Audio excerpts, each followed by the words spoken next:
changes to the Great Lakes Water Quality Agreement, where restoration needs to happen now, and former Vice President Al Gore.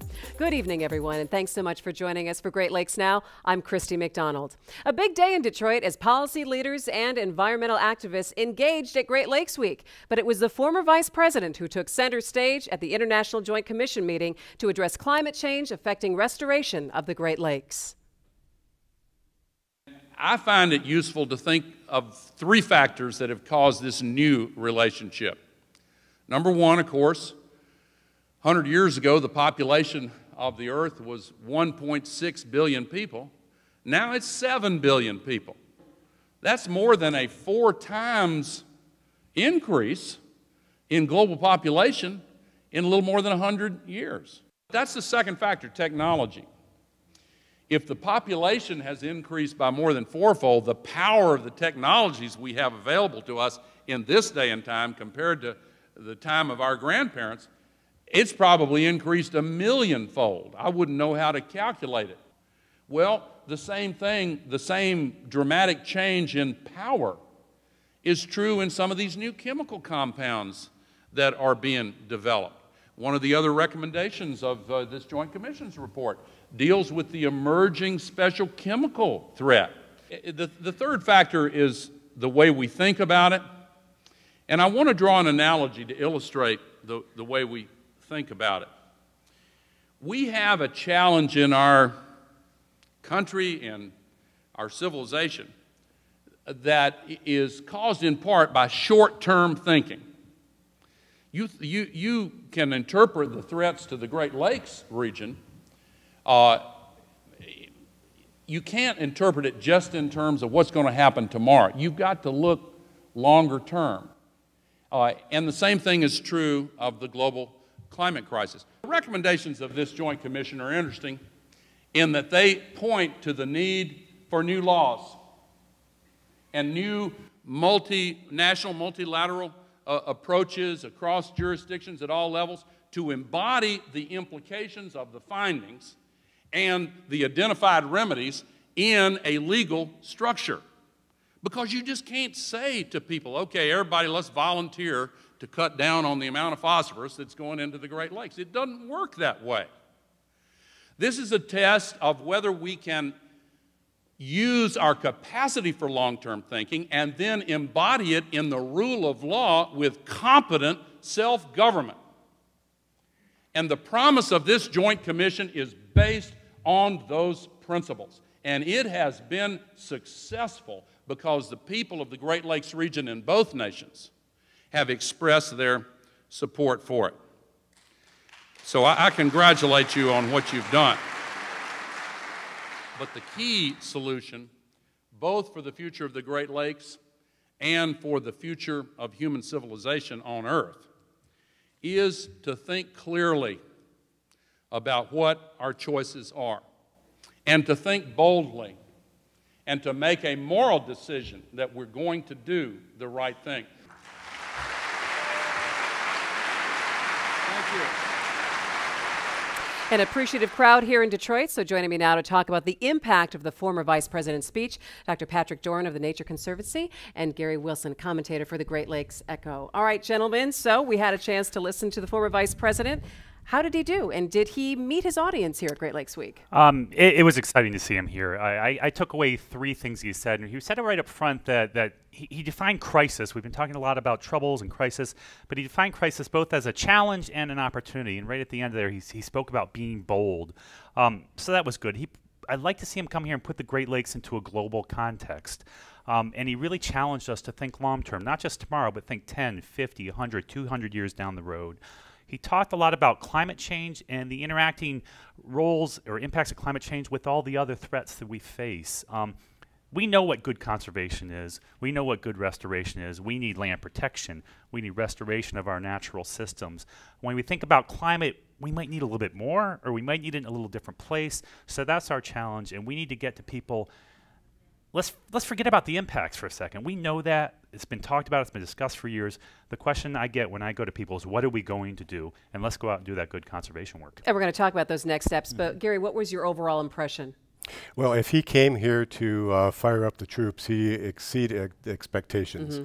He started slow. He made a lot of local connections, and he built to a strong, impassioned finish.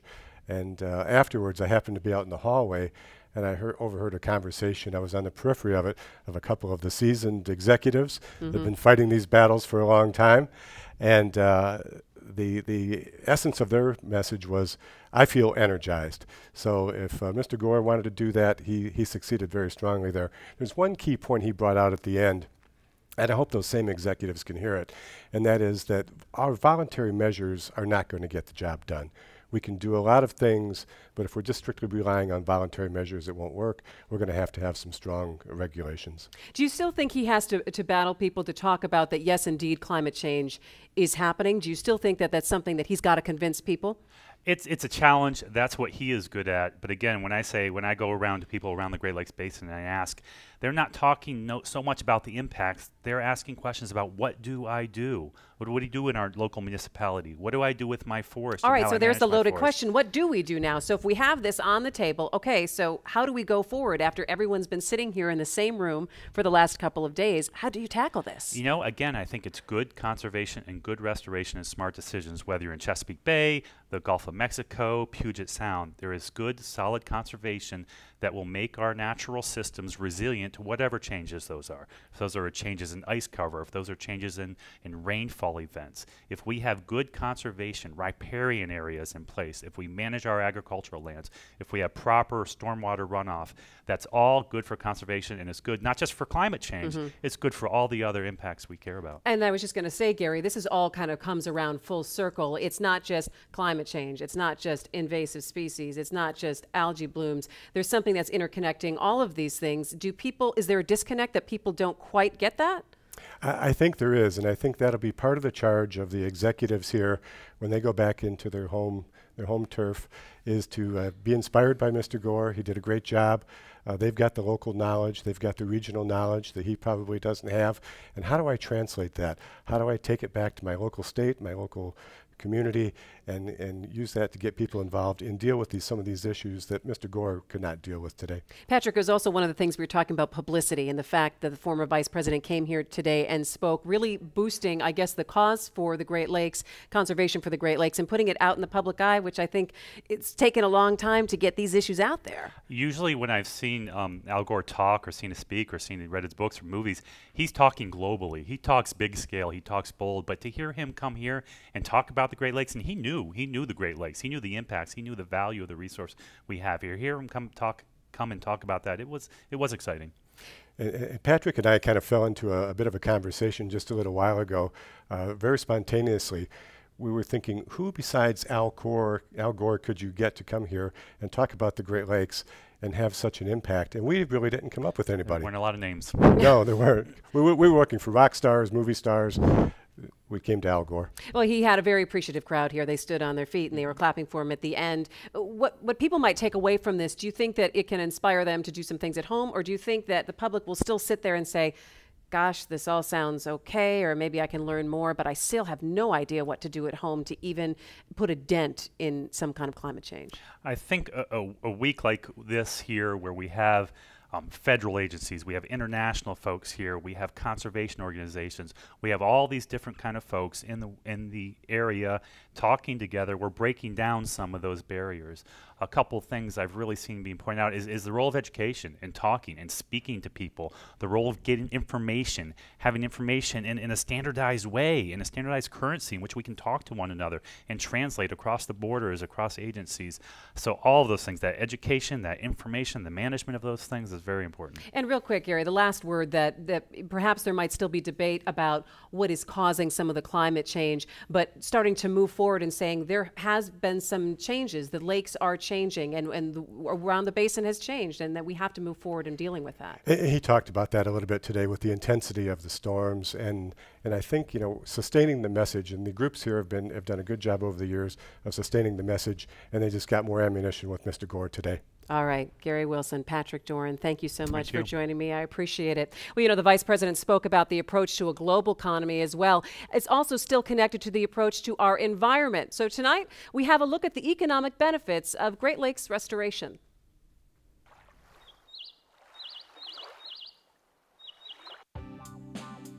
The Great Lakes are a hub for economic activity throughout the U.S., Canada, and you could even say the world. These lakes provide a competitive advantage for businesses. Shipping things across lakes by water is far, far more energetically cheaper than it is by diesel tractor trailer. Not to mention the many different kinds of recreation. There are tourism benefits to our beaches. They do present community gathering places and reasons for people to live in the communities that they choose along the Great Lakes. Top economists from the Brookings Institution issued a report, and the report said that if you invest $20 billion in the Great Lakes, you get between $50 and $100 billion in return.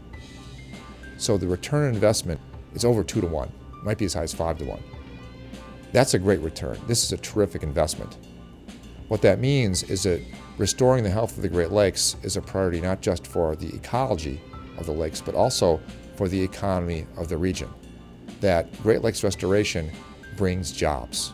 Economists agree. There's broad-based economic benefit for maintaining the Great Lakes. The projects that seem to fall into about 3 categories: cutting up pollution, getting rid of invasive species, and trying to rehabilitate habitats for wildlife. The benefit is broad-based just because fresh water has such a broad-based benefit.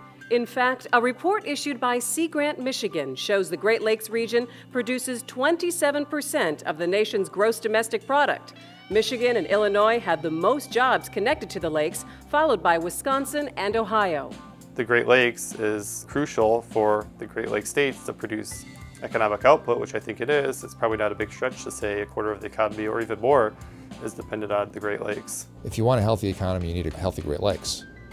And if you have a healthy Great Lakes, then the economy is going to get healthier also. That's the reason that some of the biggest proponents, the biggest partners for Great Lakes restoration are the business community. That's led to many using the term blue economy. One that recognizes that you market to your strengths. And one of our strengths is that we have an abundant, fragile, but abundant supply of clean, fresh water.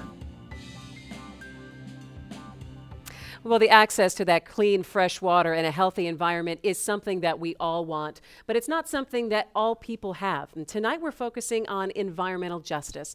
Joining me tonight is Rhonda Anderson from the Detroit Environmental Justice Project.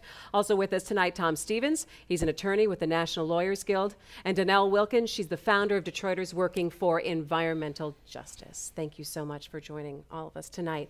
Rhonda, let me start with you. If you can give people an overview of what exactly environmental justice is, because some people may think it's a vague term. They have really no idea what that means. And it may be that way, but environmental justice, as defined by the federal government and some other state governments, is the fair and equal treatment of all people when it comes to water, air, and land, so that no one group is disproportionately despaired upon, meaning that no one group has to bear the brunt of polluting facilities or any environmental impact. And sometimes those people who bear the brunt, they don't have the strong voice to be able to speak out against. So Tom, what are some of the cases that you've worked on to be able to help people in this position? Cases where people have strong voices, but they're ignored. I mean, unfortunately, we got a long way to go. You know, the way these policies are made, the way these facilities are cited, the way they're regulated, basically is unfair. I mean, there are some people that, you know, get dumped on and some people that enjoy the benefits. And, you know, environmental justice is about addressing that. Talk to me about some specific cases that you've worked on, some tangible things that you can explain to people so to see an exact example of this. Here in Detroit, we have, for example, the world's largest trash incinerator. It is burning at this point, and has been for about 20-some years now, 3,200 up to 3,500 tons per day of garbage. And they're still saying, oh my goodness, it's creating odors? How could that be?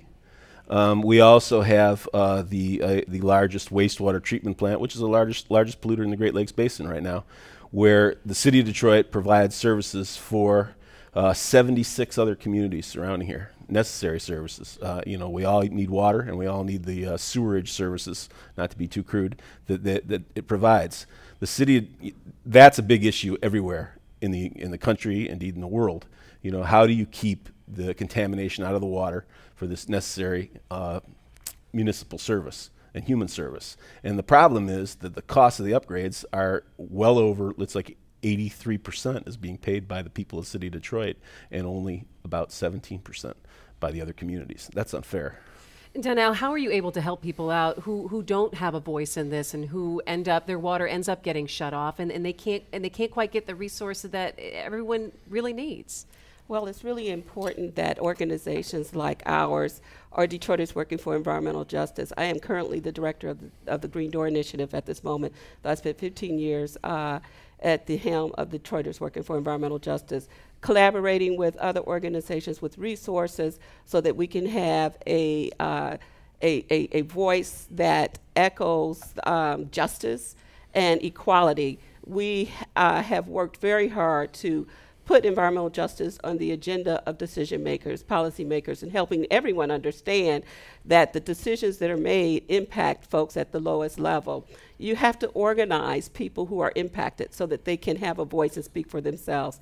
That is one of the most important tenets of the environmental justice movement, that we speak for ourselves, building capacity, understanding, information, putting those tools into the hands of people impacted helps make a difference. And that's been the model going forward to improve environmental quality for people who are disproportionately impacted. Now, and you're in the front row of being able to be with some of those policymakers right now, Rhonda. Have you found interaction here at Great Lakes Week effective? Reasonably. And the reason I say reasonably is because the conferences like this, and I've worked very closely with Melissa Demansky, so she's been working on this Healthy Great Lakes. I find that I don't often see people of color. And so my question would be, how can we embrace more people of color and get them into this movement as well? And so one of the things that Melissa did early on as she was working on this project in the city of Detroit was to work with Michigan Welfare Rights, work with some other organizations to create the People's Water Board. Because the question in the city was, why is it that my water rates continue to go up?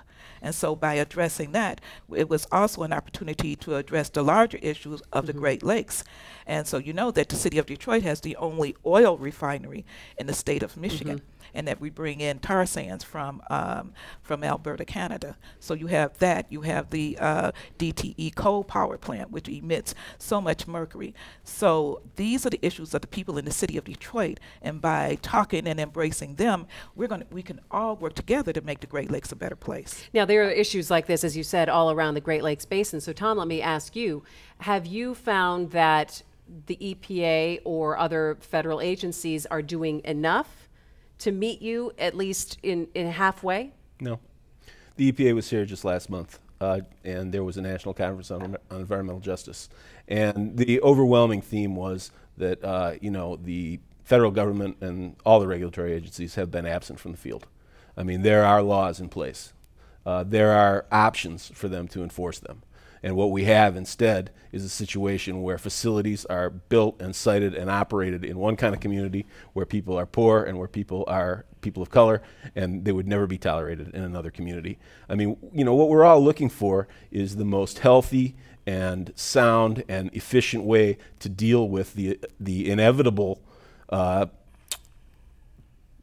side products of industrial life, right? And unfortunately, the way that those who make the decisions have chosen to do that is to find the poorest people and the people of color communities and dump them there. That's got to change. Have you been able to have a conversation in these past 2 days? You said that they met previously or came here. Have you been able to air your grievances, I guess, or at least have a conversation? These conferences are important to have such conversations, and education is critical, and getting the information out there is important.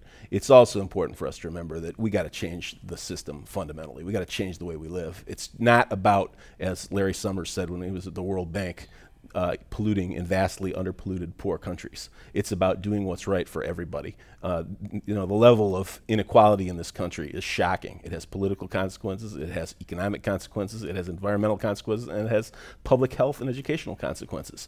And you know what I mean. And now there's clearly the world is changing. There's people all over the world out in the streets complaining about this system, recognizing that it has to change, and it will change. And the conversation has been going on here. Danelle, I'm going to give you the last word tonight of what people need to take away from this. Well, I think it's really important, as my colleagues have stated, that the world and this country is looking at the Great Lakes. I think there's an opportunity to make certain that we have the conversations, that the conversations take place. And I would encourage people to do that. This is our moment. This is, we have a friendly administration, actually, in the White House, and I think we need to take full advantage of that and put some pressure on the state agencies and the regional communities to make an improvement and to follow through on the things that's come out of this event. And we're glad that you're having the conversation here with us tonight. I appreciate you all being with us. Thank you very much. Thank you. You know, one of the biggest items of concern for the Great Lakes is happening in Lake Erie right now. Maybe you've seen the greenish slime. Algae blooms are the talk of the Great Lakes Week and how to tackle the problem.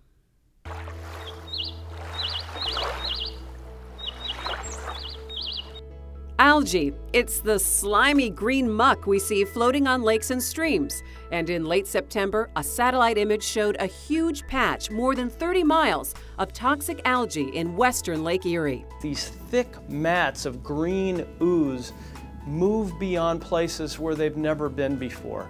So we know we have a problem on our hands, and we know we need to do something about it. And do something about it is just what the state of Ohio has planned. Recently, the state announced 2 different agencies will study the problem: the Ohio Environmental Protection Agency and the State Department of Agriculture.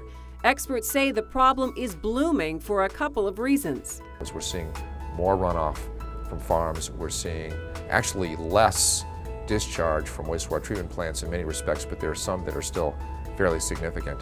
And so between those 2 sources and several others, there's too much phosphorus going into the lakes. There are tourism benefits to our beaches. It causes economic impacts as well. And so there are very good reasons, both for quality of life purposes and for just sheer fiscal purposes, that we need to make sure that our Great Lakes are healthy, especially when it comes to our fragile coastlines. Fragile and beautiful coastline. Well, finally tonight, we sent our Under the Radar Michigan crew to the only international wildlife refuge in North America. You might be surprised, it's right here in the Great Lakes Basin.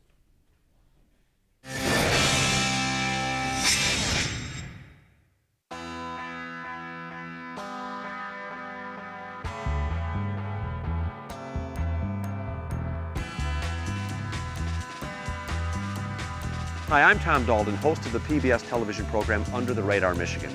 Did you know that the only international wildlife refuge on this continent is in Southeast Michigan?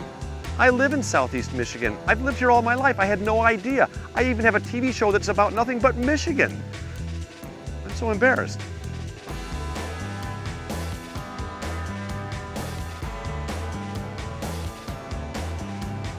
This is called the Detroit River International Wildlife Refuge. 97% of historic coastal wetlands are gone out of this area from what used to be. So although the 3 acres doesn't sound like a lot, it really is significant to the ecosystem. It's North America's only international wildlife refuge.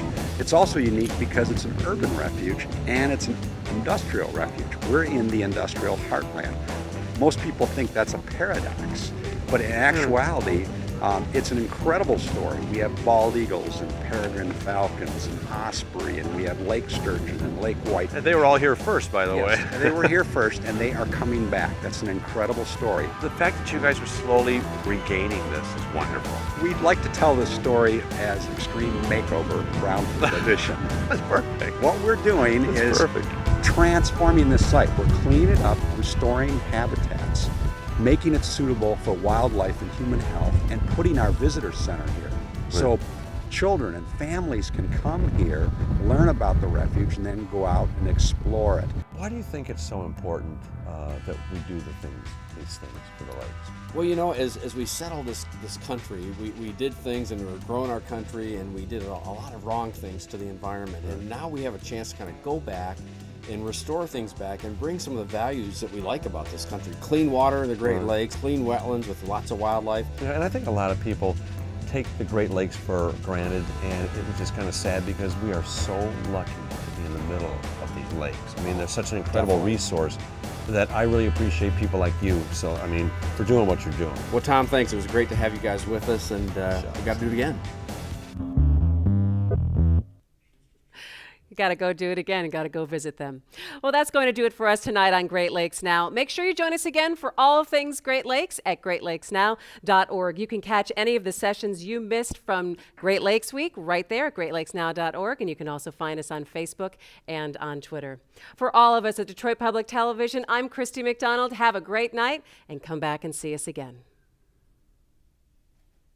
Great Lakes Now update is sponsored by the Fred A. and Barbara M. Erb Family Foundation, nurturing environmentally healthy and culturally vibrant communities in metropolitan Detroit, and supporting initiatives to restore the Great Lakes Basin.